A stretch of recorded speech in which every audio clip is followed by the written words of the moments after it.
The heavy glass doors of the Riverside Hotel swung open, and Maria stepped into a world that felt both familiar and foreign. The charity gala was already in full swing, with hundreds of elegantly dressed people scattered across the massive ballroom. Crystal chandeliers hung from the ceiling like frozen fireworks, casting warm golden light across faces that belonged to the city's most influential residents. Maria smoothed down her simple black dress and took a deep breath. At 34, she had attended enough formal events through her work at the community center to know how these things went. But tonight felt different. Tonight she was here as a guest, not as staff, and the invitation had surprised her. The annual Children's Music Foundation Gala wasn't exactly the kind of event where people like her usually received invitations. She watched the crowd with the careful attention of someone who had spent a lifetime reading the world differently than most people. Maria had been born profoundly deaf, and while hearing aids helped a little, she mostly relied on lip reading, body language, and the subtle visual cues that told stories louder than any spoken word ever could. A waiter glided past carrying a silver tray of champagne glasses. The bubbles caught the light as he moved, and Maria noticed how he tilted his head slightly when guests spoke to him, the universal sign of good service. She declined with a polite shake of her head and a smile, then continued her observation of the room near the entrance. A woman in a stunning red gown was animatedly telling a story to a small group. Her hands moved expressively as she spoke, and Maria could read enough of her lips to understand she was talking about her recent trip to Europe. The listeners leaned in, laughing at what must have been the funny parts, their faces lighting up with genuine amusement. Across the room, a distinguished older man in a navy suit was deep in conversation with someone Maria recognized as the mayor. Their body language suggested serious business discussion, probably about the upcoming city council decisions that had been in the local newspaper for weeks. But what drew Maria's attention most was the magnificent piano positioned in the center of the ballroom. It was a Steinway grand piano, its black surface so perfectly polished it looked like still water. The instrument commanded the space around it, creating an invisible circle where people seemed to naturally keep their distance, as if they were admiring something sacred. Maria found herself walking toward it without really deciding to. There was something magnetic about the piano, something that pulled at memories she usually kept carefully tucked away. As she got closer, she could see her reflection in the piano's surface, distorted and dreamlike in the curved wood. The piano bench was positioned perfectly, and she could imagine sitting there, her fingers finding their way across the keys.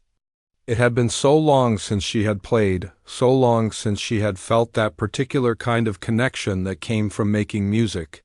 Most people assumed that being deaf meant music was lost to her, but they were wrong. Music had been one of her greatest teachers, showing her that there were ways to experience beauty that went far beyond what the ears could capture. A couple walked past, and the woman commented to her companion about how beautiful the piano was. "It's a shame about tonight," she said, shaking her head. The pianist they hired called in sick just an hour before the event started. Patricia, the event coordinator, is beside herself trying to figure out what to do. Maria glanced around and spotted Patricia near the registration table. She was a petite woman with graying hair pulled back in an elegant bun, currently speaking rapidly into her cell phone while gesturing with her free hand. Even from a distance, Maria could see the stress written across her face. The evening was supposed to be about raising money for music education programs for children. The irony wasn't lost on Maria that a music-focused charity event might go without any live music at all. She had read about the foundation's work in the community newsletter. They provided instruments and lessons for kids whose families couldn't afford them, believing that every child deserved the chance to discover their musical talents. As Maria continued to wander through the crowd, she picked up fragments of conversations. People were discussing the silent auction items displayed. Along the walls, everything from vacation packages to artwork created by local artists. There was a weekend at a mountain cabin, a dinner for 8 prepared by a celebrity chef, and even a vintage guitar signed by a famous musician. She paused at one of the auction tables where a beautifully framed photograph caught her eye. It showed a group of children in what looked like a music classroom, all holding different instruments. Their faces were bright with concentration and joy, and Maria could almost feel the energy radiating from the image. This was what the evening was really about. Not the fancy dresses or expensive champagne, but giving kids the chance to discover something magical. A tap on her shoulder made her turn around. An elderly gentleman with kind eyes was trying to get her attention. He pointed to himself and then to her, making a questioning gesture. Maria realized he was asking if she was enjoying the event. She nodded and smiled, then pointed to the photograph and gave him a thumbs up, indicating that she thought the cause was wonderful. The man's face lit up with understanding, and he began to sign slowly. His signing wasn't perfect, but Maria could tell he was trying to say that his granddaughter was in one of the foundation's programs. The effort he was making to communicate with her in her language touched her deeply. So many people simply walked away when they realized she was deaf, but this man was taking the time to connect. They chatted for a few minutes, with him showing her pictures on his phone of his granddaughter playing violin. The little girl couldn't have been more than 8 years old, but her posture and the way she held the instrument showed real promise. Maria could see the pride in her grandfather's eyes as he scrolled through photo after photo of recitals and practice sessions. When their conversation ended, Maria felt a warmth in her chest that hadn't been there when she first arrived. This was why she had come tonight, not for the social scene or the elegant atmosphere, but to be part of something that mattered. The foundation was doing real work, changing real lives, and being here felt like a small way of supporting that mission. She made her way toward the dinner tables, noting the carefully arranged place settings and centerpieces made of fresh flowers. The organizers had clearly put enormous effort into making the evening special. It seemed unfair that their plans were being disrupted by something as simple as a musician's illness. As she found her assigned seat, Maria's eyes kept drifting back to that piano. It sat there like a sleeping giant full of potential energy, just waiting to be released. She remembered what her grandmother used to tell her about instruments like this one. "They're not just objects," the old woman would say. "They're partners waiting for the right person to wake them up and make something beautiful together." The thought of her grandmother brought a familiar ache to Maria's heart. It had been 10 years since she passed away, but her influence still shaped every day of Maria's life. She was the one who had taught Maria that being different didn't mean being limited, that there were always other ways to experience the world if you were brave enough to find them. Looking around the room now, Maria wondered if tonight might be one of those moments when being brave could make a difference. The piano was there, the audience was gathered, and somewhere in this elegant ballroom there was a need that maybe, just maybe, she was uniquely qualified to fill. As Maria stood near the piano, something unexpected happened. The conversations around her seemed to fade into the background, and suddenly she was 8 years old again, standing in her grandmother's tiny living room on a rainy Tuesday afternoon. The memory hit her so strongly that she could almost smell the lavender perfume her grandmother always wore and feel the soft texture of the old woman's knitted sweater. "Come here, little one," her grandmother had said that day, patting the piano bench beside her. "Let me show you something magical." Maria remembered how she had shaken her head, pointing to her ears and making the gesture that meant she couldn't hear. She had been fitted with hearing aids just a few months before, but they only helped a little bit. Most sounds came to her as muffled, unclear noises that didn't make much sense. Music, she had thought, was something that belonged to other people, but her grandmother Elena had smiled in that special way she had when she was about to prove Maria wrong about something. "Music isn't just about hearing, Mia," she had said, using the Spanish nickname that meant my daughter. "Music is about feeling, it's about connection. It's about touching something bigger than yourself." Elena had guided Maria's small hand to rest flat against the side of the piano. "Feel this," she had said, and then she pressed a single key. The note had traveled through the wood, through Maria's palm, up her arm, and somehow straight into her heart. It was like a gentle earthquake, a vibration that seemed to wake up parts of her she didn't even know existed. "You feel that?" "Elena," had asked, her eyes bright with excitement. That's music talking to you in a different language. From that day forward, Maria's afternoons after school were spent at her grandmother's piano. Elena taught her to place her hands on different parts of the instrument to feel how various notes behaved. The low notes rumbled deep in her chest, like the purr of a giant cat. The middle notes tickled her fingertips and made her arms tingle. The high notes felt light and dancing, like butterflies landing on her shoulders. Elena showed her how to read music not just with her eyes, but with her whole body. Watch my shoulders when I play this part, she would say. See how they move with the rhythm? That's the music's heartbeat. Maria learned to recognize tempo changes by watching her grandmother's posture, to understand dynamics by observing the tension in her hands, and to feel emotion in the way Elena's breathing changed with different pieces. The breakthrough came 6 months later. Elena had been teaching Maria to feel the difference between major and minor scales, explaining how major scales felt bright and open while minor scales felt more mysterious and sometimes sad. She played a simple melody in C major, and Maria felt it through her hands on the piano's frame. Then Elena switched to C minor, and suddenly the same melody felt completely different. Your turn, Elena had said, sliding over on the bench too. Make room. Maria had been terrified. She had never actually tried to play before, only to feel and observe. But her grandmother's encouraging nod gave her courage. She placed her fingers on the keys, trying to remember the pattern she had felt. Elena played so many times. The first note came out hesitant and quiet. Then the second. By the third note, something clicked. She wasn't hearing the music in the traditional sense, but she was experiencing it in a way that felt even more intimate. The vibrations traveled from the keys through her fingers, up her arms, and into her core. She could feel when notes harmonized well together because the vibrations felt smooth and connected. When she hit a wrong note, the vibrations felt jagged and uncomfortable, like two puzzle pieces that didn't quite fit. That's it, Elena had whispered, tears streaming down her cheeks. You're not just playing music, Mia. You're having a conversation with it. Over the next several years, Maria spent countless hours at that piano. Elena taught her classical pieces by Chopin and Debussy, showing her how each composer had a different way of making the instrument speak. Chopin's music felt like water flowing over stones, smooth and natural.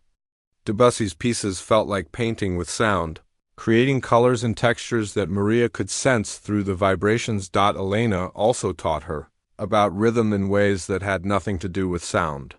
They would practice feeling steady beats by tapping on the piano bench, and Maria learned to recognize complex rhythms by watching the patterns Elena's hands made in the air. Sometimes Elena would play along with recordings, and Maria would feel the piano vibrations mixing with the rumbles from the speakers, creating layers of sensation that were more complex and beautiful than anything she could have imagined. The most important lesson came when Maria was 14. She had been struggling with a particularly difficult piece by Bach, getting frustrated because she couldn't seem to get the timing right. Elena sat down beside her and placed her own hands over Maria's on the keys. Stop trying so hard to be perfect, Elena said. Music isn't about getting every note exactly right. It's about sharing something from your heart. The piano doesn't care if you make mistakes. It just wants to dance with you. That afternoon, Maria stopped worrying about technical perfection and started focusing on connection. She let herself feel the conversation between her fingers and the keys, the way the piano seemed to respond to her mood and energy. When she played with joy, the vibrations felt light and bouncing. When she played with sadness, they felt deeper and more resonant. Elena taught her that every piano had its own personality. This old girl, she would say, patting the side of their upright piano, she's been singing for 60 years. She knows things. When you play her, you're not just making music. You're adding your voice to all the voices that came before. Maria learned to recognize the subtle differences in how pianos felt. Some were bright and crisp, like the new digital piano at her school. Others were warm and mellow, like the baby grand at the community center where she eventually got a job. Each instrument had its own way of translating her touch into vibration, its own personality and quirks. The years of lessons weren't just about music. Elena used their time together to teach Maria about confidence, creativity, and believing in herself. "The world will try to tell you what you can't do," she would say. "But the piano knows better. The piano knows you have music inside you, and that's all that matters." When Elena passed away 10 years ago, Maria had felt like a part of herself died too. The funeral was filled with people whose lives Elena had touched, many of them former students who shared stories about how she had changed their relationship with music. But for Maria, the loss felt especially deep. Elena hadn't just been her teacher or even her grandmother. She had been the person who showed her that being different could be a superpower instead of a limitation. After the funeral, Maria couldn't bring herself to play piano anymore. Every time she sat at a keyboard, the memories were too intense, the absence too painful. She convinced herself that chapter of her life was over, that music had been Elena's gift to her, not something that belonged to her on its own. But standing here now, looking at this beautiful Steinway in the elegant ballroom, Maria felt something stirring that had been sleeping for a decade. Her fingers tingled as if they remembered the feeling of keys beneath them. Her arms felt the phantom vibrations of melodies she used to know by heart. Elena's voice seemed to whisper across the years. Music is a gift meant to be shared, not hidden away in the darkness of grief. The sound of a fork tapping against a wine glass pulled Maria back to the present moment. Patricia, the event coordinator, was standing near the front of the room, trying to get everyone's attention. Her smile looked strained, and Maria could see the worry lines around her eyes even from across the ballroom. "Ladies and gentlemen," Patricia began, her voice carrying over the crowd through the sound system. "I hope you're all enjoying this wonderful evening and getting a chance to see our amazing silent auction items." She paused, and Maria watched as Patricia's hands fidgeted with her notes. "I'm afraid I have a small announcement to make about tonight's entertainment." The conversations around the room gradually died down as people turned their attention to Patricia. Maria noticed how the woman's shoulders were tense, the way people's bodies looked when they were about to deliver bad news. "Our scheduled pianist, David Chun, has come down with a sudden illness and won't be able to perform for us tonight," Patricia continued. "We're doing our best to find a replacement, but, as you can imagine, it's quite challenging on such short notice." A murmur of disappointment rippled through the crowd. Maria saw faces falling, people shaking their heads sympathetically. This was supposed to be the Children's Music Foundation Gala, after all. Music was supposed to be the heart of the entire evening. "We'll continue with dinner as planned," Patricia added quickly, "and we're hoping to have some musical entertainment later in the evening. Thank you for your patience and understanding." As Patricia stepped away from the microphone, Maria could see her immediately pull out her phone and start making calls. The woman looked desperate, and Maria felt a pang of sympathy for her. Organizing an event like this must take months of planning, and having something go wrong at the last minute had to be incredibly stressful. Around the room, people were already adjusting their expectations for the evening. Maria overheard a woman at a nearby table saying to her husband, "What a shame. I was really looking forward to the music. That's half the reason we came tonight." Her husband nodded in agreement. "These kids' programs really depend on these fundraising events. I hope people don't leave early because there's no entertainment." Maria felt something twist in her stomach. This wasn't just about disappointing the guests.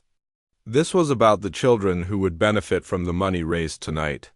Every dollar that wasn't raised because people left early or didn't feel inspired to give generously was a dollar that wouldn't go toward buying instruments or paying for music lessons for kids who needed them. She thought about the photograph she had seen earlier, the one showing all those young faces bright with musical joy.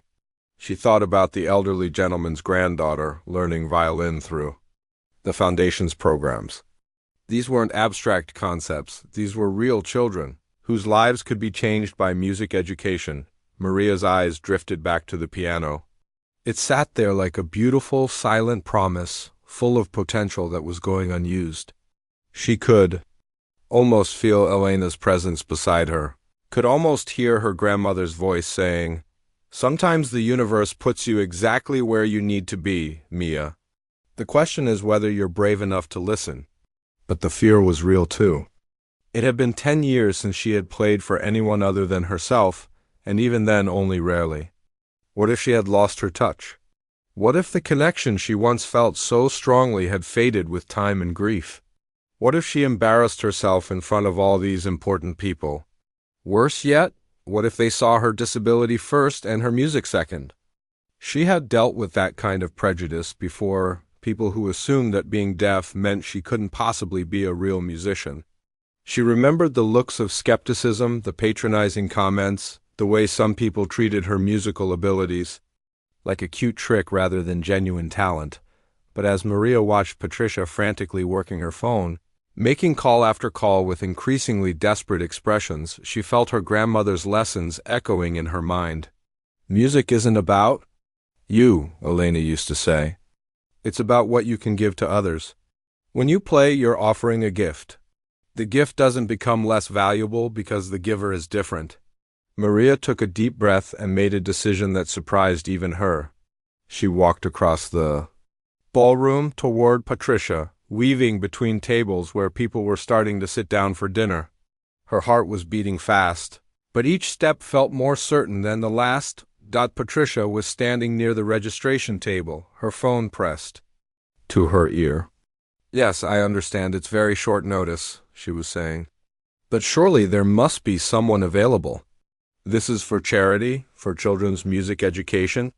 Maria waited patiently until Patricia ended the call, then gently tapped the woman on the shoulder. Patricia turned, and Maria could see the stress written clearly across her face. "Hi," Patricia said with a tired smile. "Are you enjoying the evening? I'm sorry about the music situation." Maria pulled out her phone and opened the Notes app. She typed quickly, "Hi, I'm Maria. I couldn't help but notice you're having trouble finding a pianist for tonight. I'd like to help if I can." Patricia read the message and looked puzzled. "Oh, that's very sweet of you to offer, but we really need someone with professional experience. This is a pretty important event, and ... Maria typed another message. "I understand your concern. I should mention that I'm deaf, but I've been playing piano since I was a child. I know it might sound strange, but I'd be happy to play something for the guests tonight." Patricia's expression changed from polite dismissal to confusion then, to something that might have been curiosity. "You're deaf, but you play piano?" she asked, her voice gentle but clearly skeptical. Maria nodded and typed, "I know it sounds unusual. I experience music through vibrations and touch rather than sound. My grandmother taught me when I was young. I haven't performed in a long time, but I think I could play something meaningful for your guests." Patricia stared at the phone screen for a long moment. Maria could practically see the thoughts racing through her mind. The woman was clearly weighing the risk of letting an unknown, deaf musician perform at such an important event against the reality that she had no other options. Double quotes Patricia started, then stopped. She looked across the room at the piano, then back at Maria. "Are you sure about this? I mean, this is a room full of donors and community leaders. If something goes wrong..." Maria understood the woman's hesitation completely. It was a big risk for Patricia to take, especially when her job and the foundation's reputation were on the line. But Maria also knew that sometimes the biggest risks led to the most meaningful moments. She typed carefully, "I understand your concerns, and I don't want to put you in a difficult position. But I believe music has the power to touch people in unexpected ways. These guests care about music education for children. Maybe seeing that music belongs to everyone, regardless of how they experience it, might actually inspire them even more." "Patricia?" "Read the message twice," her expression thoughtful. Around them, the dinner service was beginning, and Maria could see servers starting to bring out the first course. Time was running short for making a decision. "What would you play?" Patricia asked finally. "Clair de Lune by Debussy," Maria typed. "It was one of my grandmother's favorite pieces. She always said it painted pictures with sound, but I've learned it paints pictures with feeling too." Patricia looked at Maria for a long moment, searching her face. Whatever she saw there seemed to give her courage. "You know what?" she said finally. "Let's do it." This evening is about believing in the power of music to change lives. Maybe it's time we showed everyone what that really means. Patricia took a deep breath and walked to the microphone with Maria following behind her. The dinner crowd was halfway through their salads. The gentle clinking of silverware and quiet conversations filling the elegant ballroom. Maria's heart was pounding so hard she could feel it in her throat, but there was also something else growing inside her, a familiar excitement she hadn't felt in 10 years. "Ladies and gentlemen," Patricia announced, her voice carrying a note of nervous energy that Maria could see in her posture, "I have some wonderful news about our entertainment for this evening." The conversations around the room gradually quieted as people turned their attention to the front. Maria stood slightly behind Patricia, her hands clasped in front of her, trying to project a confidence she wasn't entirely sure she felt. "We have a very special volunteer performer with us tonight," Patricia continued. "Maria has graciously offered to share her musical talents with us. What makes this even more remarkable is that Maria experiences music in a completely unique way. She's been deaf since birth, but has been playing piano through touch and vibration since childhood." A ripple of surprise moved through the crowd. Maria saw faces turning toward her with expressions ranging from curiosity to skepticism to genuine interest. Some people leaned forward in their seats, clearly intrigued by this unexpected development. Others exchanged glances with their dinner companions, uncertainty written across their features. Patricia gestured for Maria to step forward. "Maria will be performing Debussy's Clair de Lune for us this evening. Please join me in welcoming her." The applause was polite but cautious. Maria could feel the weight of hundreds of eyes on her as she made her way toward the piano. The room wasn't hostile, but there was definitely an air of "let's see what happens" that made her stomach flutter with nerves. As she approached the piano bench, Maria tried to block out everything except the instrument in front of her. This, was a beautiful Steinway, probably worth more than most people's cars, and it seemed to glow under the ballroom's chandeliers. She ran her hand gently along its curved edge, feeling the smooth finish and the solid weight of quality craftsmanship. She sat down on the bench and immediately placed her left hand flat against the piano's frame, just as Elena had taught her all those years ago. The connection was instant and familiar, like greeting an old friend. Every piano had its own personality, and she needed a moment to get acquainted with this one. Maria adjusted the bench height slightly and settled her feet firmly on the floor. This was important. She needed to feel grounded, connected to the vibrations that would travel through the floor as well as through the instrument itself. She flexed her fingers gently, warming them up and reminding her hands of movements they hadn't made in far too long. The room had grown quieter now.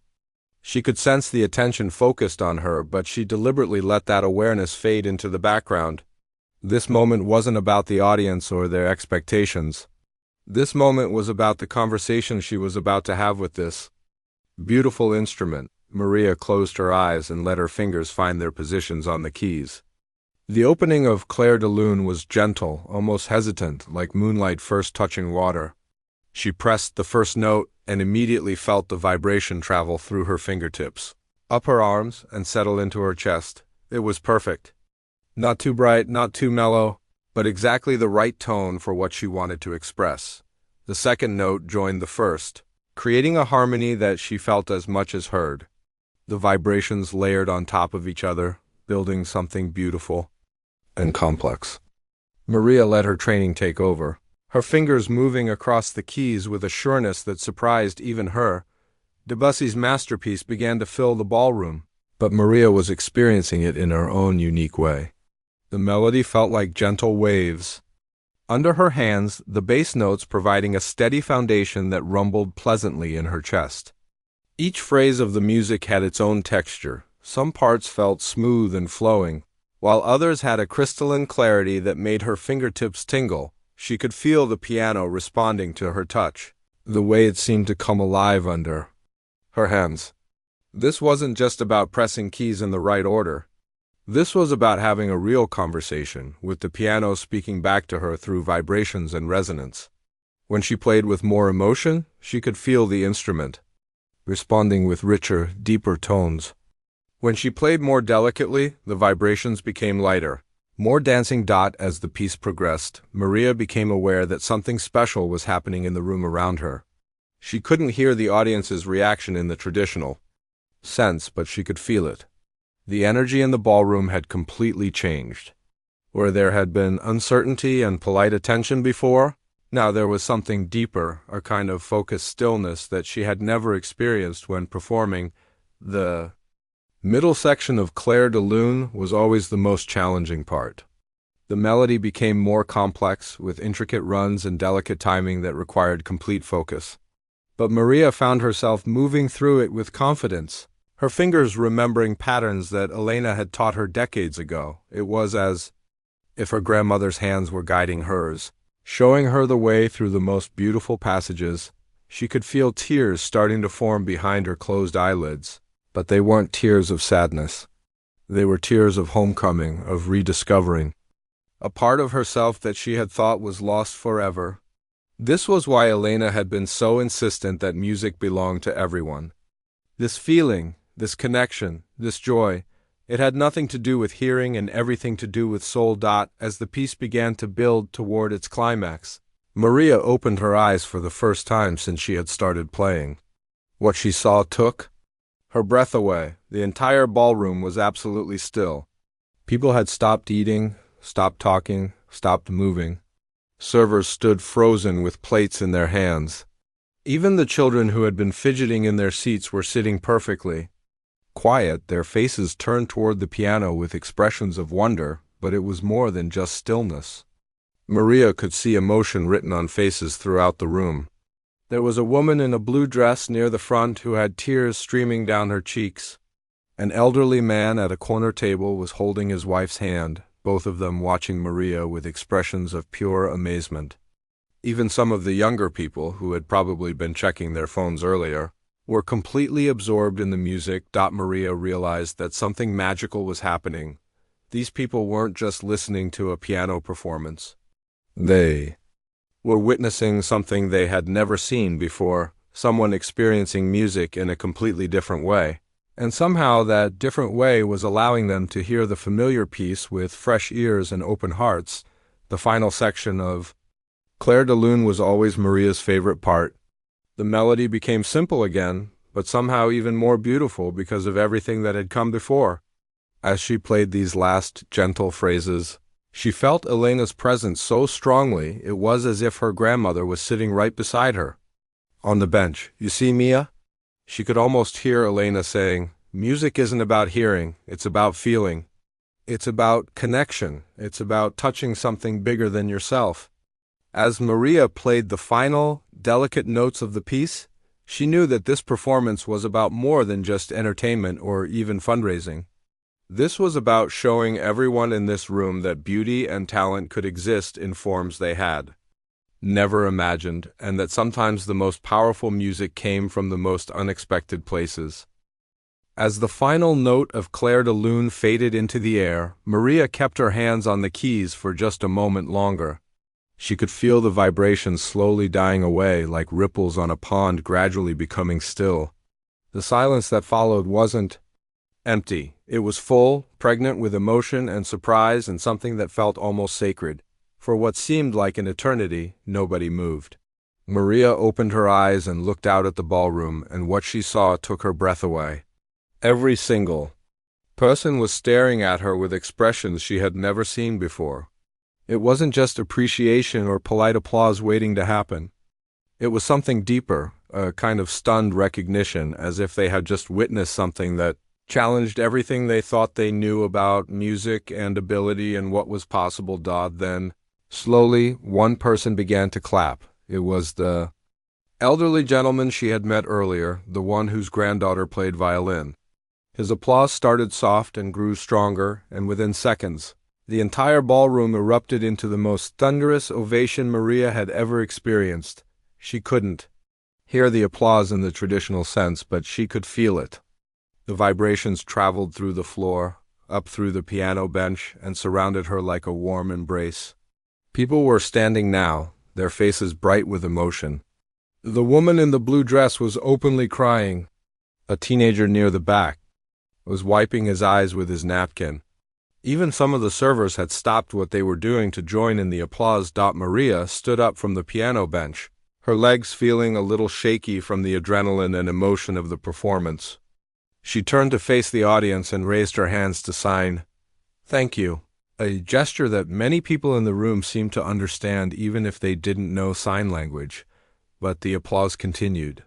It went on as if people didn't want the moment to end. Maria saw Patricia approaching with the microphone, tears streaming down her face and a smile that could have lit up the entire city. "Ladies and gentlemen," Patricia said when the applause finally began to quiet down, "I think we've just witnessed something truly extraordinary." Her voice was thick with emotion. "What Maria has just shown us is that music truly is a universal language, one that speaks to the heart regardless of how we experience it." Patricia turned to Maria and spoke directly to her, knowing that Maria could read her lips. "Would you like to share anything with our guests?" Maria nodded and took the microphone. She had never spoken publicly about her music before, but something about this moment felt right for breaking that silence. "Thank you," she said, her voice clear and strong despite her nerves. "Many people think that being deaf means missing out on music, but my grandmother taught me that music is so much more than sound. Tonight, I felt every note through my hands, through my body, through my heart. Music is about connection, about sharing something beautiful with others." She paused, looking out at the sea of faces all focused on her words. "The children that this foundation helps, they're learning that same lesson. That music belongs to everyone, no matter who they are or how they experience the world. Every child deserves the chance to discover their own way of making music, their own way of connecting with something magical." The applause erupted again, even stronger this time. People were nodding, many of them reaching for their wallets or phones, clearly moved to action by what they had just witnessed. Patricia took the microphone back, her professional composure returning but her excitement still visible. "As you can see, tonight has reminded all of us why the Children's Music Foundation is so important. Music education isn't just about teaching notes and rhythms, it's about showing young people that they can achieve anything, that their differences can be their greatest strengths." Over the next hour, something amazing happened. The silent auction. Bidding became much more enthusiastic. People who had been casually browsing the items earlier were now actively competing for the chance to support the foundation. The weekend cabin package that had been sitting at $200 suddenly jumped to over $1,000. The signed guitar reached 3 times its estimated value, but more than that, people were talking. Maria found herself surrounded by guests who wanted to share their own stories about music, about overcoming challenges, about children in their lives who had been touched by the Foundation's programs. The elderly gentleman introduced her to his wife, who immediately invited Maria to attend his granddaughter's next violin recital. A young couple shared how their son, who had autism, had found his voice through music therapy programs. A woman, named Dr. Rodriguez, who turned out to be a music teacher at one of the local high schools, approached Maria with tears still fresh in her eyes. "I have a student," she said, "a young man who lost his hearing in an accident last year. He's been convinced that his musical dreams are over. Would you consider talking to him? Showing him what's possible?" Maria's heart swelled with emotion. This was exactly what Elena had always talked about, music as a bridge, as a way of showing people that limitations were often just illusions waiting to be shattered. "I would love to," Maria replied. "Music belongs to everyone. No accident or disability can take that away." Patricia appeared at Maria's side, her eyes bright with excitement and something that looked like inspiration. "Maria," she said, "I have a proposition for you. What if this didn't have to be a one-time thing? What if you became an ambassador for the foundation? We could develop programs specifically for children with hearing differences, show them that music is accessible in ways they might never have imagined." The idea hit Maria like a bolt of lightning.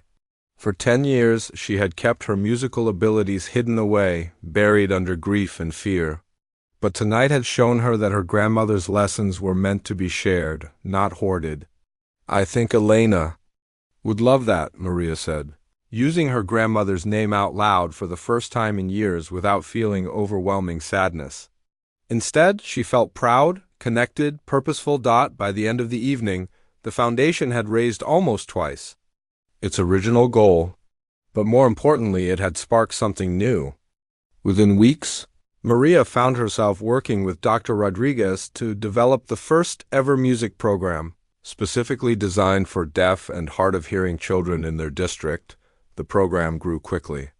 Children who had been told that music wasn't for them discovered that they could feel rhythm through their bodies, experience melody through vibration, and express themselves through instruments in ways that transcended traditional hearing. Parents who had grieved their children's hearing loss found new hope and pride as they watched their kids discover their own unique relationships with music. Maria began giving regular performances and talks, sharing her story and her techniques with audiences across the state. She became known not as the deaf pianist, but simply as Maria, a musician, teacher, and advocate who had found a way to make the impossible seem effortless. But perhaps the most meaningful moment came 6 months later, when she sat in Dr. Rodriguez's classroom with a 16-year-old boy named Alex, guiding his hands to feel the vibrations of a piano for the first time since his accident. As understanding dawned on his face and joy replaced the despair he had carried for months, Maria heard Elena's voice as clearly as if her grandmother were sitting right beside them. You see, Mia, music isn't about hearing. It's about feeling. It's about connection. It's about touching something bigger than yourself. And in that moment, Maria knew that the greatest performance of her life wasn't the one that had stunned a ballroom full of donors. It was this quiet moment passing on. The gift that Elena had given her, proving once again that music truly did belong to everyone.